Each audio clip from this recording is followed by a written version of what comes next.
conferencias que tenéis. Recordad que cuando esta acaba, la vicerrectora de alumnos, Elena Bernaras, viene a presentarnos el Estatuto del Estudiante Universitario, el marco legal que define vuestros derechos y que, por lo tanto, es importante y que probablemente también defina vuestros deberes. O sea, que deberíais conocerlo todos. ¿Vale? Haremos un pequeño receso para recoger e inmediatamente se presentará ese estatuto del estudiante universitario. Sin más, Paquita, si eres tan amable, presentas a nuestros invitados. Gracias.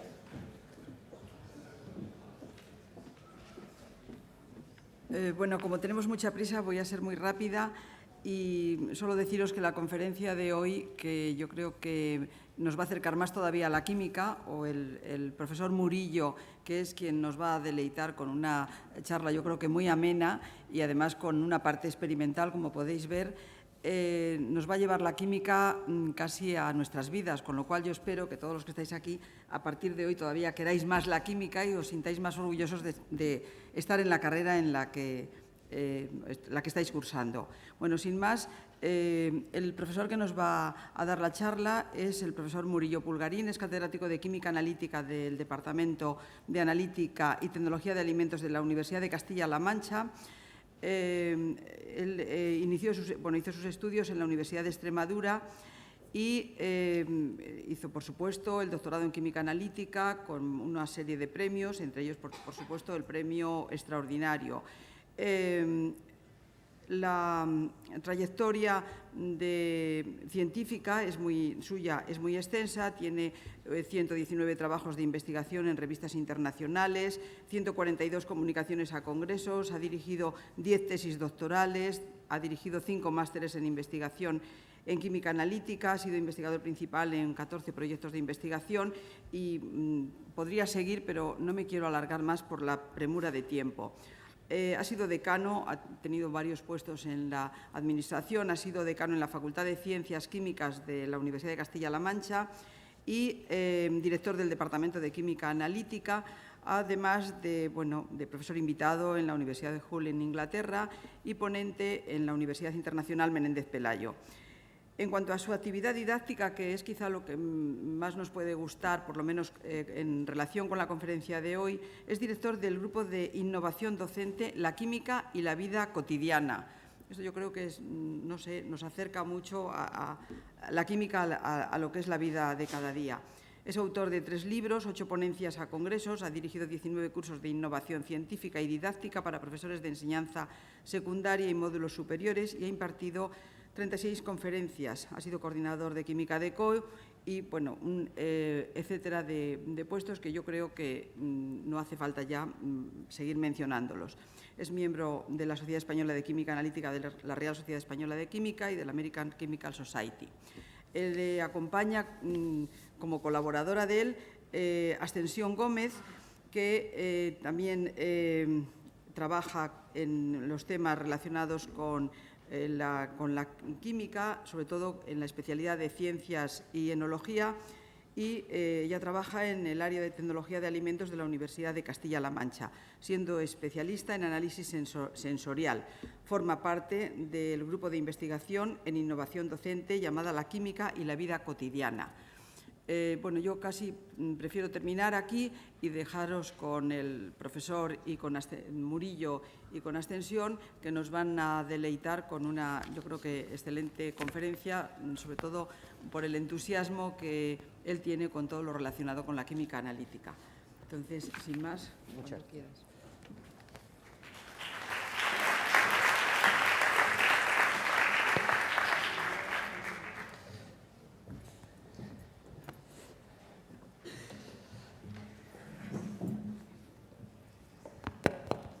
Bien, buenos días a todos. Muchísimas gracias. La verdad es que no sabía que tenía tantas cosas y cuando me lo ha recordado la doctora Esteve, la verdad es que me hace sentirme, pues la verdad es que nervioso. Después de 27 años dando clases en la universidad, me ha presentado tan bien y la verdad es que casi que me siento nervioso de defraudarla. Por supuesto, agradecer a al grupo que ha organizado estas conferencias, el que haya contado con nosotros y sin más preámbulos, como bien decía la doctora Esteve, hay prisa, vamos a empezar la conferencia. Bien, como ha dicho Paquita, mi nombre es José Antonio Murillo Pulgarín y soy catedrático de Química Analítica del Departamento de Química Analítica y Tecnología de Alimentos de una universidad muy joven, la Universidad de Castilla-La Mancha, que cumple este año 25 años de vida exclusivamente. Me acompaña Ascensión Gómez Blanco, que es técnico especialista de laboratorio y especialista en análisis sensorial, especialmente en cata. Bien, la conferencia que les voy a presentar, como ven, no es una conferencia convencional, ya el ver a un conferenciante con bata pues llama la atención, pero si uno se fija en el título de la conferencia, pues realmente el título es desconcertante. ¿Por qué? Porque el título está todo lleno de contradicciones. La magia, ¿qué es la magia? Pues la magia es una actividad que produce procesos extraordinarios, con lo cual esto de la química de día, esto de extraordinario parece que ya, coloquialmente voy a hablar, si me permiten, chirría un poco, pero además son estos procesos extraordinarios que no tienen explicación por leyes naturales. Obviamente eso está en contra de la química, que es una ciencia y como tal pues tiene una doctrina teórica, una doctrina científica que no podemos olvidar. Bueno, si nos quedamos con trocitos de la definición de lo que es la magia, lo que es la vida diaria y lo que es la química, realmente lo que queremos presentar aquí es que la química puede producir procesos, y produce procesos extraordinarios que nos ayudan a aumentar la calidad de la vida cotidiana, de la vida diaria. Entonces, insisto que aunque, bueno, puede desconcertar el título dentro de lo que es el rigor de un científico que tiene que analizar, por lo de analítica, hasta la frase, pues vemos que hay una pequeña contradicción.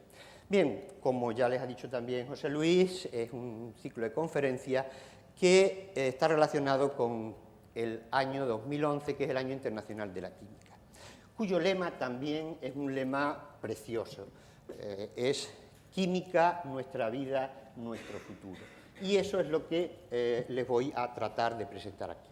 Cuando hablamos de química, los profesores pues, podemos pensar en algo similar a lo que tenemos aquí. Cuando les hablan de química a los alumnos, a lo mejor pueden pensar en algo similar, pero desgraciadamente cuando la sociedad oye la palabra química, piensa en esto. Y precisamente no es esto lo que produce la química. Solo cuando se hace un mal uso de la química se producen estos efectos nocivos. Y son otros intereses, y yo estoy de acuerdo con el autor de la viñeta, con Linares, son otros intereses los que hay detrás de la contaminación y los efectos perjudiciales de la química. La química para la sociedad pues una ciencia un poco extraña porque utilizamos un lenguaje algo raro, pero es universal para todos nosotros, y cuando hablan de científicos pues piensan en, bueno, en personas o en fotografías en blanco y negro, sino en alguna fotografía excéntrica de Einstein, y no es así. La química es calidad de vida y no tenemos nada más que ver lo que nos rodea en nuestra vida cotidiana. La química obviamente actúa y formula los productos farmacéuticos, los textiles, los plásticos, las nuevas energías, con los nuevos materiales podemos hacer elementos para mejorar el rendimiento deportivo, podemos hacer implantes en medicina, no solo la farmacología, la seguridad en los vehículos, bueno, en fin, no quiero extenderme mucho porque este no es el objetivo de la conferencia. Nosotros, como químicos, o ustedes como aspirantes a químicos, deberían ver la vida cotidiana de esta forma. Deberíamos ver la aspirina pues, como el ácido salicílico, la lejía como una disolución de hipoclorito. Cuando abrimos el grifo nos sale el H2O y, bueno, cuando echamos la sal común pues nos sale ese compuesto inorgánico, el cloruro sódico con su forma cristalina, o cuando echamos gasolina pues nos sale un octano, un isoctano, etc. Bien, sin más preámbulo paso a lo que es el tema de la conferencia, el tema central, que consiste en unos experimentos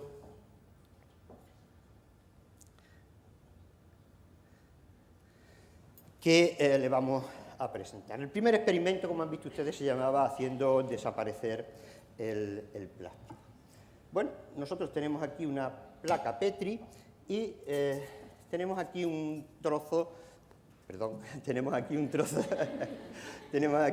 de plástico y voy a intentar hacer desaparecer este plástico. Fíjense ustedes, si yo presiono, estoy introduciendo el plástico en la placa Petri y tampoco se necesita mucha fuerza. Ya han visto ustedes que no tengo una constitución muy atlética, y entonces, bueno, pues, ven ustedes cómo nosotros podemos conseguir hacer desaparecer el plástico. Bien, esta columna de plástico, como ven ustedes, nos ha desaparecido. Pero, ¿qué ocurre si nosotros ponemos una esfera? Saben ustedes que los griegos decían que la esfera era la figura más perfecta porque tenía la máxima simetría. La columna he tenido que presionar para que desaparezca. Sin embargo, la esfera, como es perfecta, no hace falta que le ayude y ella sola va a ir desapareciendo en la placa Petri, como ven ustedes. No necesita de ninguna ayuda y el plástico desaparece. Bien, estos son los procesos extraordinarios, que no mágicos, porque sí tienen una explicación química. Y esa explicación química, pues voy a intentar dársela. El plástico que hemos utilizado es el poliestireno. El poliestireno es un polímero que está formado por monómeros de estireno. Pero este poliestireno que hemos utilizado es el poliestireno expandido. El poliestireno expandido se llama así porque en su interior tiene un gas, tiene aire, en la síntesis se produce una espuma que se llena con un disolvente volátil, como puede ser pentano, que luego se intercambia por aire. Y una de las características principales que tiene el poliestireno es que tiene muy baja densidad, porque el poliestireno expandido está formado fundamentalmente por aire. Y otra de las propiedades que tiene es que al tener mucho aire se utiliza como agente aislante térmico. Así, por ejemplo, pues estamos acostumbrados a ver el poliestireno pues para el relleno de embalaje o para los propios embalajes. Estamos acostumbrados a ver los vasos térmicamente aislantes, los vasos de café, o bien el pescado, la merluza, metida en recipiente de poliestireno expandido con el hielo. Y últimamente se utiliza muchísimo en la construcción como aislante y también incluso como bovedillas que van recubiertas de cemento armado. Quizá la aplicación más curiosa, pero una de las más antiguas, es que se utiliza para las boyas de las cisternas de los váteres, ¿no? Como es tan poco denso, pues cuando la cisterna se llena de agua, hace que flote la boya y esta boya lo que hace es cerrar el grifo de entrada y por eso separa la cisterna. Tan sencillo como eso. La experiencia, ¿dónde está el truco? Pues el truco está en que las placas Petri no estaban vacías, tenían acetona.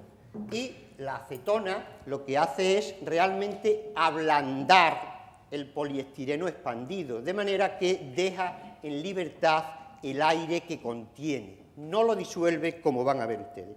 Para que vean ustedes que efectivamente no era un truco de magia, sino que era, espérense, sino que era un proceso químico. Vamos a poner acetona y vamos a poner una bola de poliestireno expandido y van a ver ustedes cómo se va a ir produciendo un desprendimiento, un burbujeo, que no es ni más ni menos que el aire que tenemos, y se va introduciendo, pero no desaparece. ¿Ven ustedes? Pueden ver ustedes, se ve el burbujeo, ven ustedes el burbujeo, y al final lo que nos queda, obviamente, es el poliestireno sin expandir, sin el aire que contiene en su interior. Eso es lo que ha tenido lugar, que, como digo, no era magia, sino era química, con un proceso tan cotidiano como es el poliestireno expandido. La segunda experiencia la llamamos, acelerando el tiempo, la estalagmita instantánea. Bien, los procesos de solubilidad y precipitación son unos procesos que tienen muchísima importancia en la vida cotidiana. Como saben ustedes, la formación de las estalagmitas y las estalactitas se produce porque al evaporarse el agua que contiene disuelto, generalmente bicarbonato de calcio, en contacto con el anhídrido carbónico del ambiente, pues precipita carbonato de calcio. ¿Por qué llamamos la estalagmita instantánea y acelerando el tiempo? Porque dicen los geólogos que en la naturaleza la formación de 1 centímetro de estalagmita o de estalactita dura alrededor de 100 años. Bueno, yo pensaba hacer el proceso natural, pero José Luis solo me ha dado 1 hora, con lo cual no vamos a estar aquí 100 años haciendo estas experiencias, y vamos a intentar formar una estalagmita de forma instantánea. Tenemos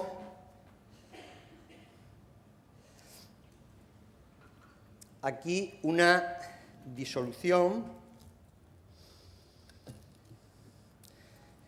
y vamos a poner una pequeña cantidad de cristales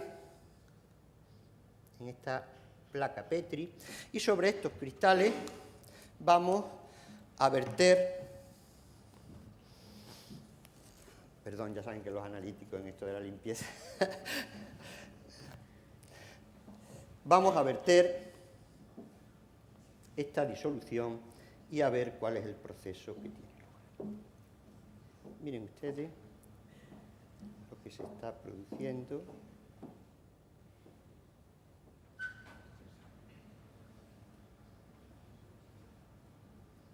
¿Ven ustedes cómo se está formando una estalagmita?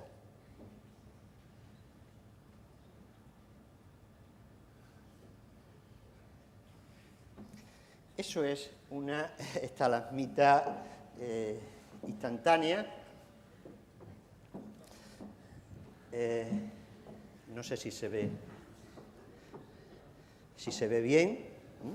Si quieren ustedes pasársela, sobre todo los alumnos, señoritas, si quieren. Es acetato de sodio, la pueden ustedes tocar, nadie se atreve.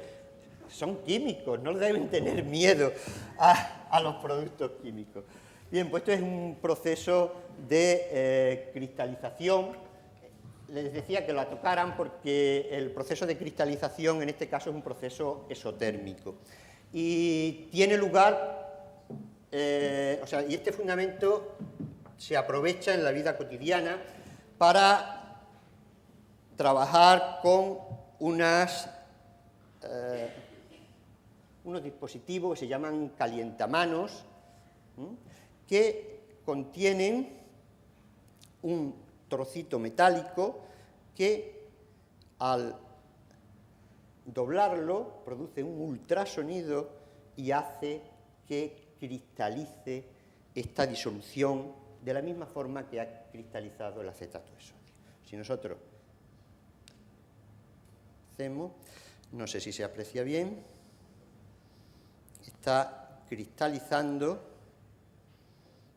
¿ven cómo se va cristalizando? Y si lo pasan ustedes, bueno, como ustedes no se atreven, pero parece mentira, no están acostumbrados a ver personas con bata, ahí tienen, para, bueno, compruébelo usted, y pueden doblarlo y verán cómo ocurre. Realmente lo que nosotros tenemos es una disolución sobresaturada de acetato de sodio. Pero para que se hagan una idea de la sobresaturación que tiene, esa disolución contiene 100 gramos de sal en tan solo 10 mililitros de agua. Bueno, es cierto que el acetato de sodio es trihidratado y algo de agua también deja. Pero bueno, realmente es una disolución muy, muy sobresaturada. De manera que, como las disoluciones sobresaturadas son inestables, cualquier proceso, cambio de temperatura, aparición de un núcleo de cristalización, como puede ser que caiga un trocito de polvo, el proceso, el efecto de un ultrasonido hace que cristalice. Como esa cristalización es exotérmica, es por lo que aprovechamos para tener los calientamanos. Los calientamanos que fueron la primera utilidad que se le dio al proceso exotérmico de cristalización, porque luego también se han hecho calientapiés, se han hecho también, y luego ya para, bueno, como una mayor utilidad, incluso se expenden calientabiberones para viajes. La siguiente experiencia que vamos a hacer la llamamos tirando del hilo se llega al...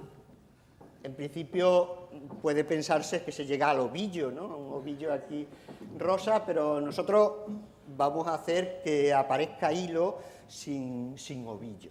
Y por supuesto vamos a dar la explicación química. Tenemos... Espérense.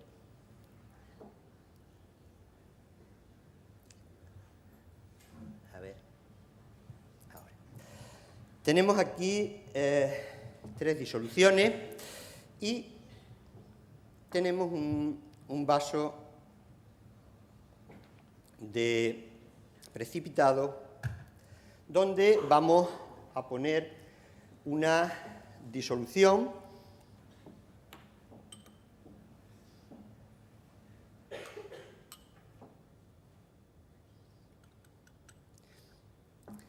como el ovillo lo queríamos de un color rosáceo, pues vamos a utilizar una disolución incolora que verán ustedes que en contacto con la primera pues se va a poner de una coloración rosada.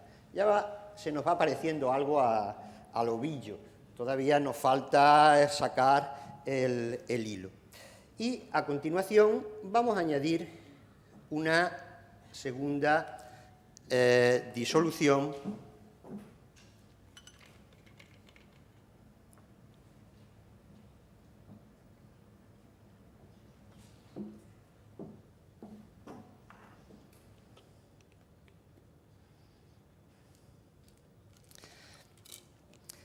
y bien, ahí ya de esa disolución, aunque no vean ustedes el ovillo, de ahí sí podemos sacar hilo. Y vamos a ver cómo efectivamente nosotros vamos a tirar del hilo sin necesidad de tener un ovillo. Pero este hilo, ven ustedes, podemos seguir tirando, podemos seguir enrollándolo y prácticamente de esta disolución podemos sacar aproximadamente 10 metros de hilo. ¿Dónde está el ovillo?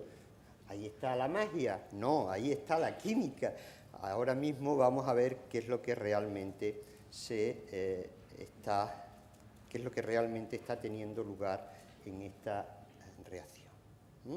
Ven ustedes, corto el hilo y vamos a ver cuál es la explicación del proceso. Si ustedes se fijan,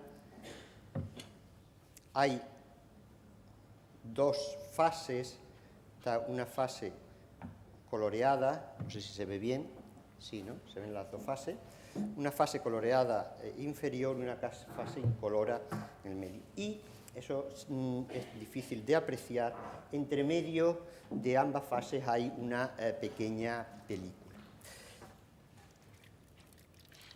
¿Qué es lo que hemos hecho? Pues lo que hemos hecho es una fibra. Las fibras son polímeros, bueno, el profesor Vila es especialista en polímeros y su grupo. Una fibra es un polímero con cadenas prácticamente rectilíneas y que se encuentran unas paralelas a otras. Se doblan con mucha facilidad y sobre todo se utilizan obviamente para la creación de tejido. ¿Qué es el hilo que hemos visto? ¿Qué es el hilo que he obtenido? Pues el hilo que he obtenido es el nylon 610. Eso es nylon, simplemente. Fíjense qué fácil es el nylon. El nylon se produce, la reacción que hemos realizado, como la polimerización de dos monómeros, el 1,6-diaminohexano, que es lo que hemos añadido en disolución acuosa inicialmente, y como es una amina, la disolución incolora que hemos añadido es una disolución de fenolftaleína, que al estar en medio básico toma la coloración rosada.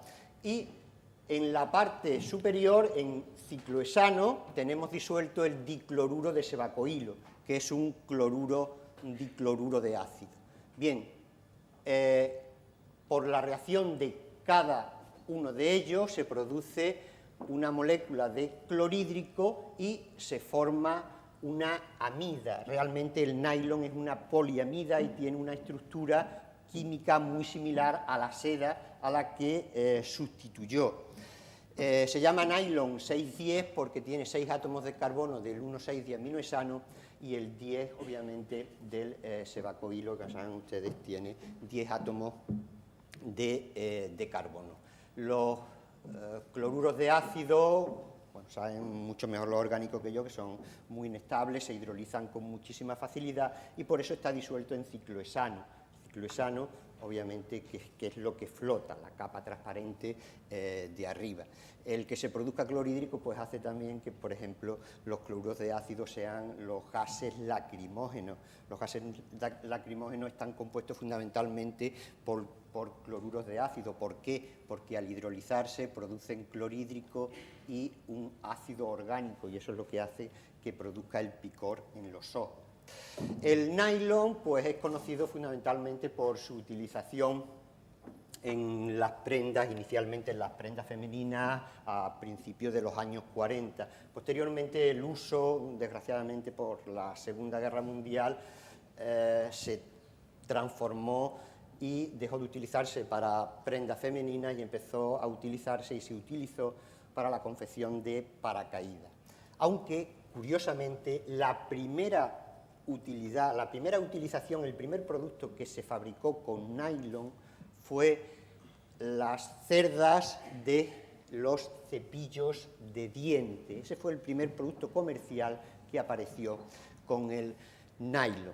Esta es la importancia que tienen las fibras textiles sintéticas, que para que ustedes hagan una idea, para producir la misma cantidad de fibra sintética que una fábrica, por ejemplo, de poliéster, del tamaño del estadio de San Mamés, pues se necesitarían un rebaño de más de 6 millones de ovejas que necesitarían para pastar y que se recuperara todos los años la misma superficie de Bélgica. En consecuencia, obviamente, está claro que las fibras sintéticas son imprescindibles, no podemos prescindir de ellas hoy día. La siguiente experiencia es la que nosotros llamamos el bote azul.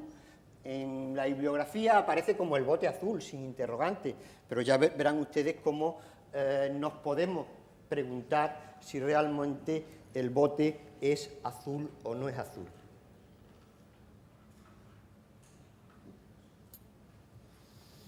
Bien, tenemos aquí el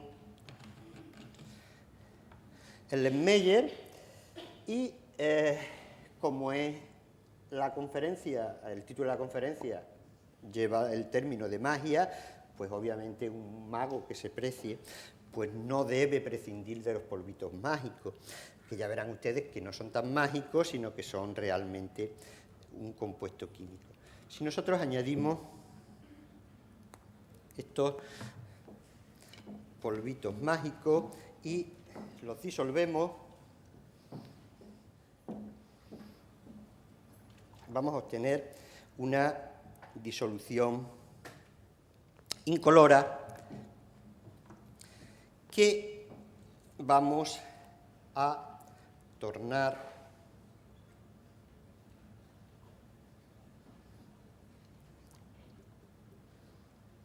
en azul.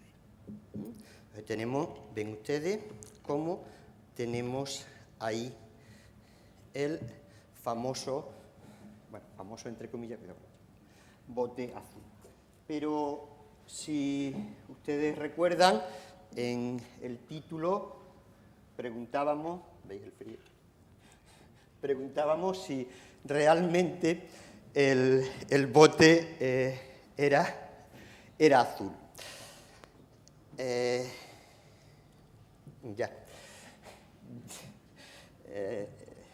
Ya la temperatura. Ya han visto ustedes que efectivamente la reacción del bote azul hay que ponerla entre interrogantes, porque han visto ustedes que el bote azul ha dejado de estar azul. ¿Se puede recuperar ese color azul? Pues fíjense, podemos otra vez recuperar el color azul simplemente agitando la disolución. Volvemos a poner el bote azul, como la temperatura ambiente no es muy elevada, tarda en cambiar, pero volverá otra vez a ponerse la disolución incolora. ¿Ven ustedes? ¿Podemos volverla a colorear? Pues simplemente con una pequeña agitación vuelve de nuevo a colorearse la disolución. Bien, ¿dónde está la magia? Pues la magia no está en ningún sitio, lo que está es la química. Y para eso vamos a, bueno, no sé si lo ven, está incoloro. Ya lo ven, que está otra vez azul. Digo que ¿dónde está la química de este proceso? Pues la química de este proceso es relativamente sencilla. La disolución que me ha preparado mi compañera Ascensión tenía medio básico y los polvitos mágicos, entre comillas, obviamente, eran glucosa.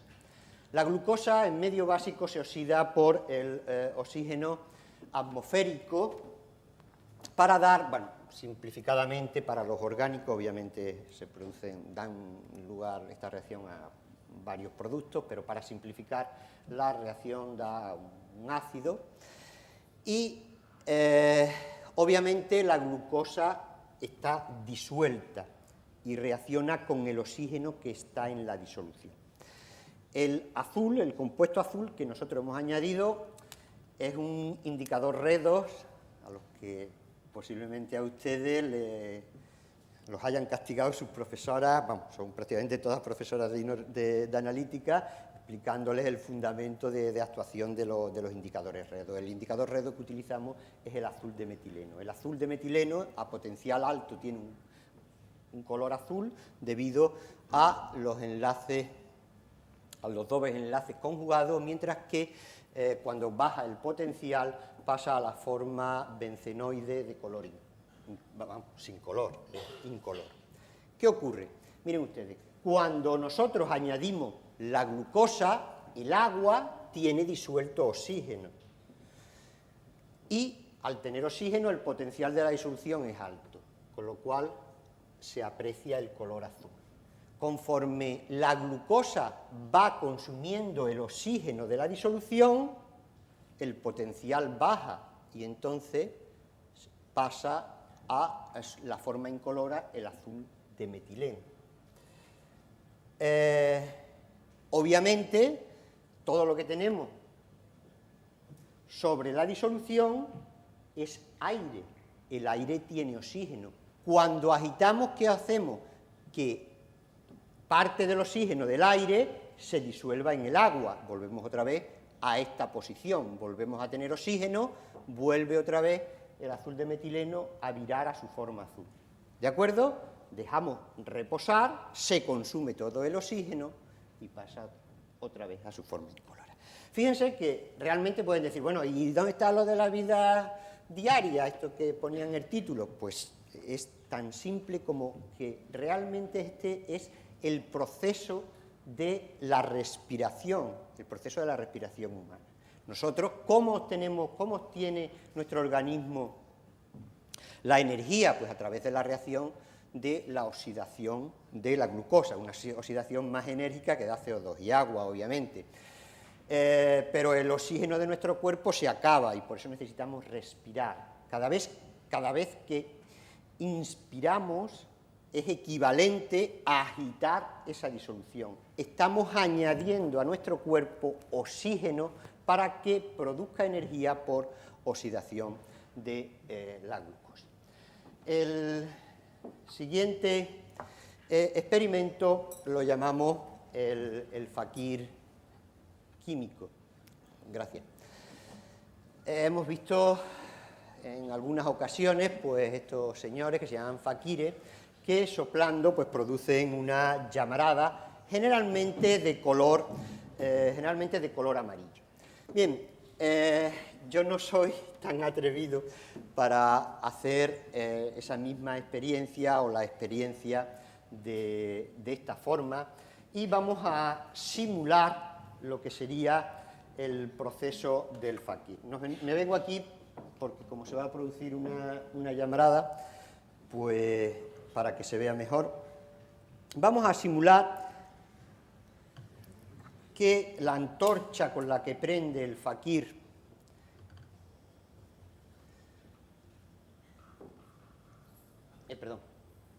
la antorcha, la antorcha con la que prende el fakir el fuego es este mechero tan abierto. Tan abierto. Digo que vamos a simular la antorcha con el mechero y el soplido del fakir lo vamos a hacer con unos sprays, porque ya digo que soy atrevido, pero tanto no lo soy. Bien, vamos a ver qué es lo que ocurre cuando nosotros soplamos, entre comillas, con esta disolución. Disculpen, para que entre menos luz.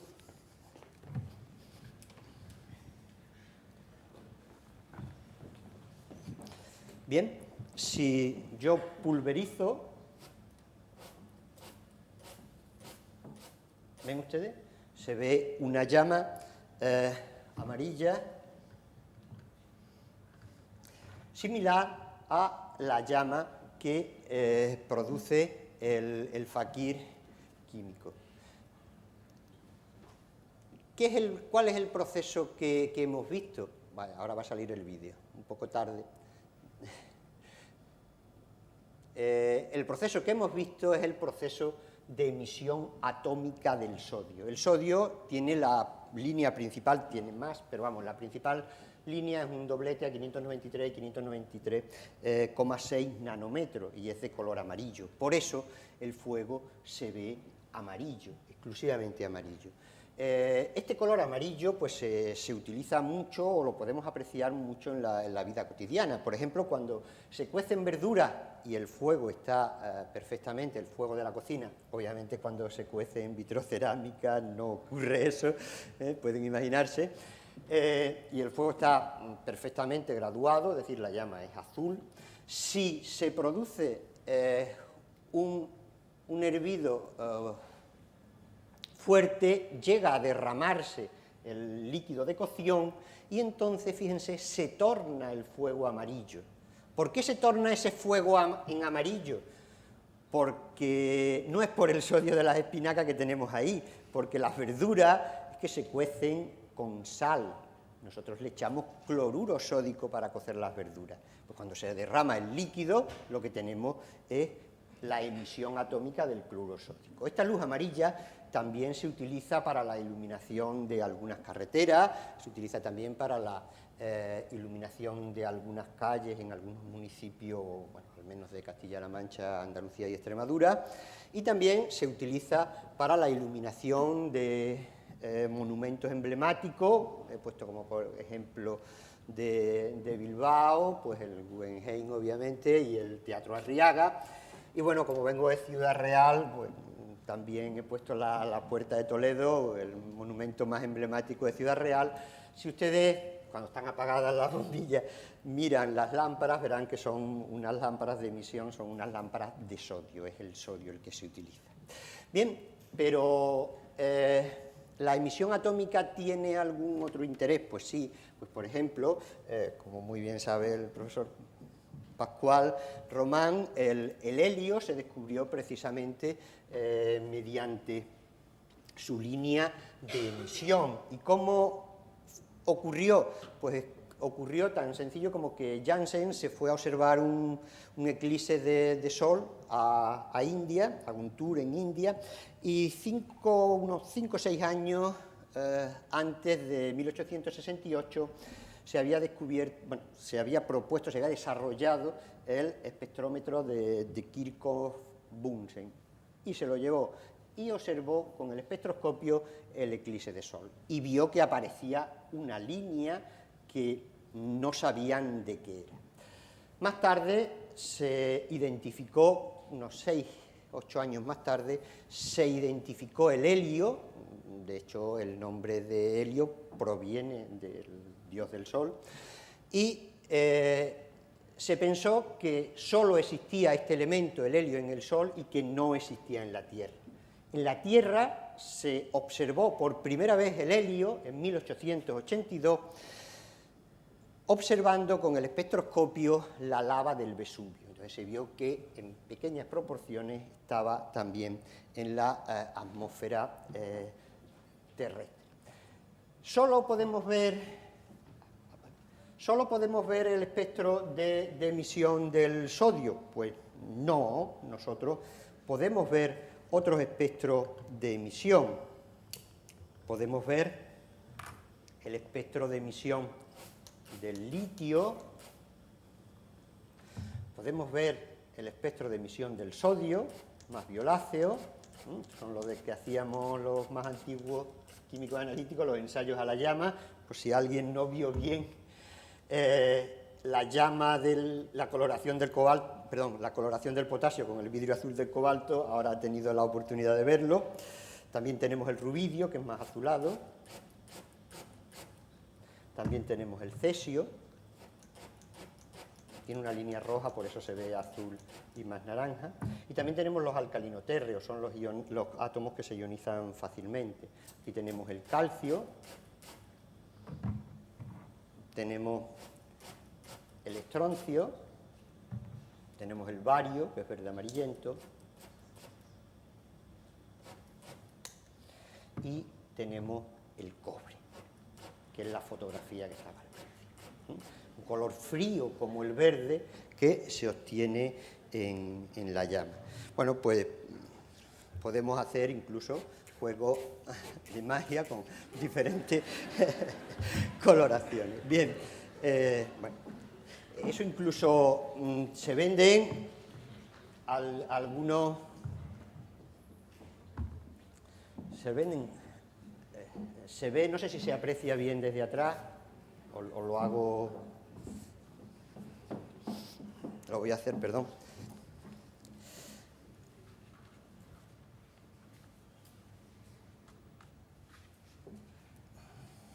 Por favor, apague.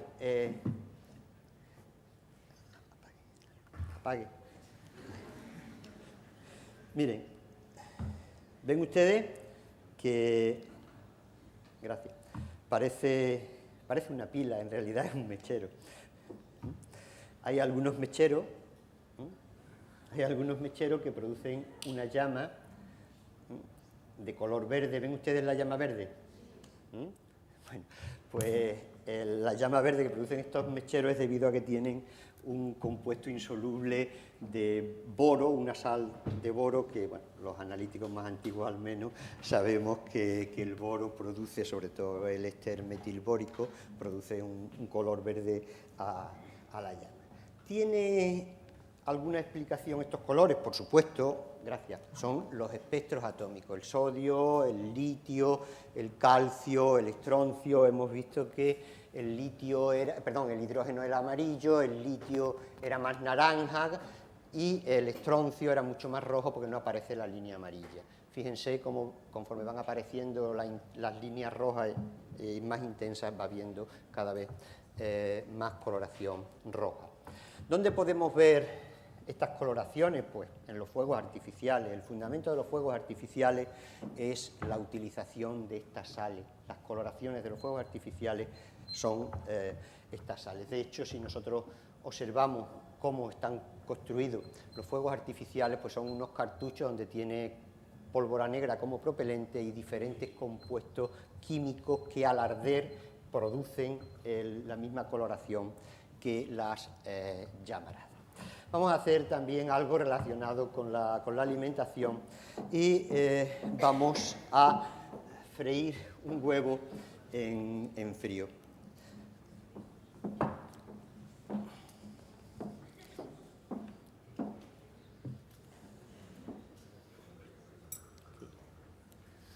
Bien, ven ustedes que tengo aquí una sartén, un huevo en la mano y vamos a...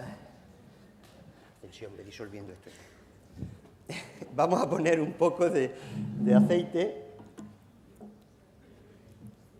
No, encienda, por favor. Gracias, ya no hay que apagar. Vamos a añadir el huevo y en frío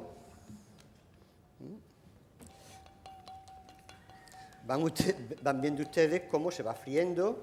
¿Ven ustedes cómo se va poniendo blanco la clara? ¿La ven? ¿Lo ven, no? ¿Cómo se va friendo? Bueno, como ven, no estoy muy acostumbrado. Pero bueno, el efecto, como tenemos prisa, no voy a freírlo totalmente, no voy a esperar a que se haga la plumita, pero como han visto ustedes, el huevo se fríe en frío. Es magia, obviamente que no, es química. ¿Qué es lo que tiene la clara del huevo? La clara del huevo lo que tiene es una proteína que, como todos sabemos, bueno, la ovoalbúmina es una proteína, digo, que como sabemos están formados, que es un polímero formado por monómeros de aminoácidos. Estas proteínas pues tienen una estructura que puede dividirse en 4 etapas, que es la estructura primaria, que es la composición de aminoácidos. La segunda, que es mediante la formación de puentes bisulfuro o puentes de hidrógeno, da lugar o bien a una alfa hélice o bien a la estructura, a la conformación beta de lámina plegada. Estas se doblan entre sí dando lugar a la estructura terciaria, generalmente una estructura globular, y luego tenemos una estructura cuaternaria. La estructura cuaternaria, bueno, consiste en la unión de varias estructuras globulares. Lo que más nos interesa es esta estructura terciaria y, como les he dicho, están unidas, se mantienen unidas fundamentalmente por puentes bisulfuro, la secundaria, y por puentes de hidrógeno. Cuando freímos un huevo, cuando cocemos un huevo, lo que hacemos es el proceso de desnaturalización de las proteínas. El proceso de desnaturalización de las proteínas puede simularse, puede simplificarse de esta forma. Nosotros tenemos la estructura globular, la estructura terciaria de las proteínas, y mediante la desnaturalización se rompen estos puentes de hidrógeno, estos puentes bisulfuro, para dar una cadena lineal que es insoluble y por eso aparece el color blanco. Ese proceso se llama desnaturalización de las proteínas. Bien, eso he dicho que ocurre cuando freímos un huevo o cuando lo cocemos, pero aquí no hemos utilizado el calor. ¿Por qué? Porque para romper esos puentes de hidrógeno, para romper esos puentes bisulfuro, también podemos utilizar procesos químicos. El proceso químico que hemos utilizado aquí es modificar la constante dieléctrica del disolvente, porque el aceite no era tal, era etanol. Simplemente, si nosotros echamos etanol, la clara del huevo se desnaturaliza para dar lugar a a lo que vemos como la clara una vez frita y una vez frito el huevo o cocido. La alimentación también, desgraciadamente, tiene muy mala prensa, en la alimentación tiene muy mala prensa la química, y no debemos ver como Forge la alimentación de esta manera, sino que yo creo que los científicos debemos tener otras bases más serias y debemos quedarnos quizá con la opinión del anterior director de la UNESCO, que nos decía que es indudable que la química desempeñará un papel muy importante en el desarrollo de fuentes alternativas de energía y la alimentación de la población creciente.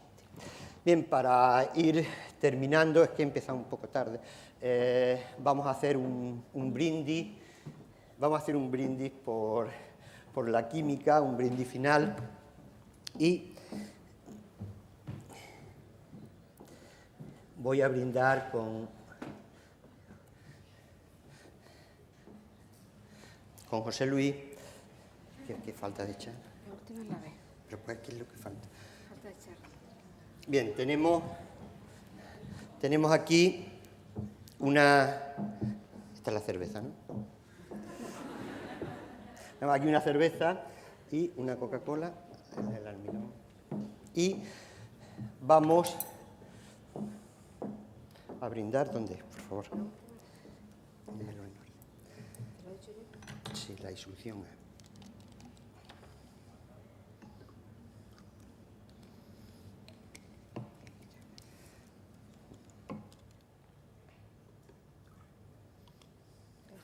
Echamos la B. No, esta tiene que ser la cerveza. No, lo echamos nosotros, agitamos y se la da. No, échala tú. Una, dos y tres. Agitamos. Bien, cógela. Bien, pues simplemente para despedir, sube. Para despedir, espera, a ver a que se vea. Ahí. Para despedir esta conferencia vamos a brindar con cerveza y con Coca-Cola para que el año de la ciencia, el año internacional de la química, pues haga que la sociedad se dé cuenta que la química es calidad de vida, que la química no es solo, muchas gracias José Luis, no es solo la contaminación. Aquí tenemos la cerveza y la Coca-Cola. Bien, lógicamente no se van a escapar ustedes sin la explicación científica de este hecho. No puedo permitirlo, obviamente. La explicación es muy sencilla, se basa en la reacción de Landau, que es una reacción con periodo de inducción.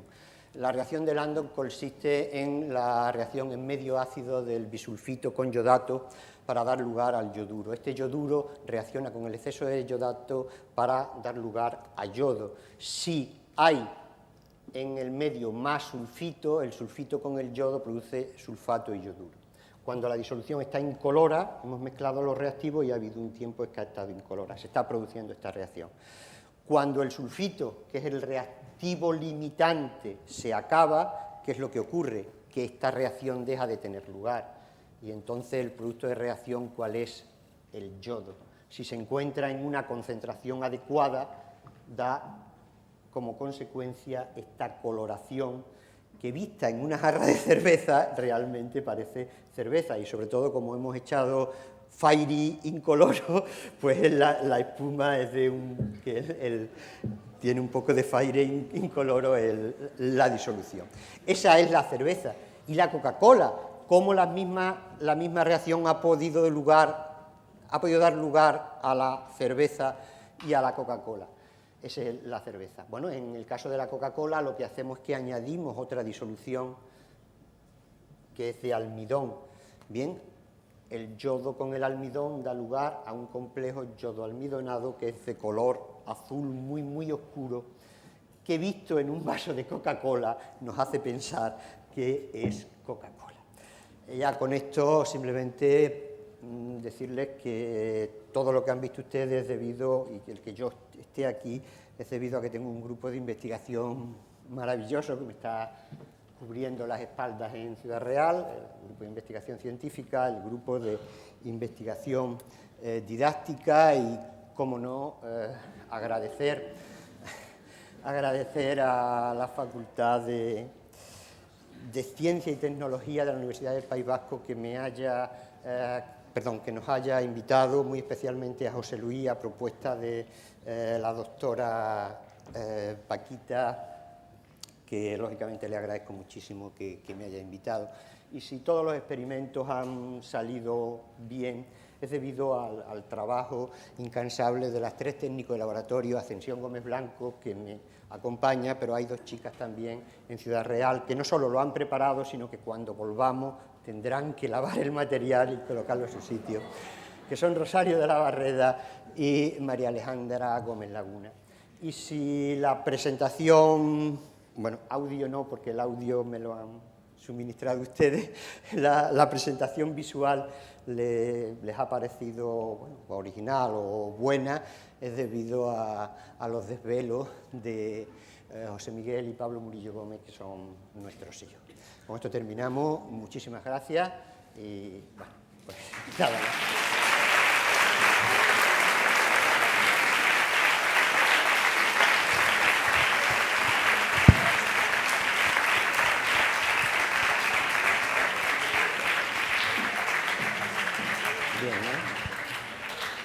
Bueno, muchas gracias, José Antonio. Yo supongo que os habrá gustado y yo espero que algunos de estos experimentos los podáis realizar, no sé, en las prácticas de química analítica, por ejemplo, por supuesto con permiso del profesor de prácticas correspondiente. Muchas gracias. Si tienen, bueno, no hay tiempo, pero si quieren hacer algún comentario o algo. ¿Ninguna duda de que la magia es química y la química es mágica? Pues muchísimas gracias por su atención, realmente han sido ustedes muy amables.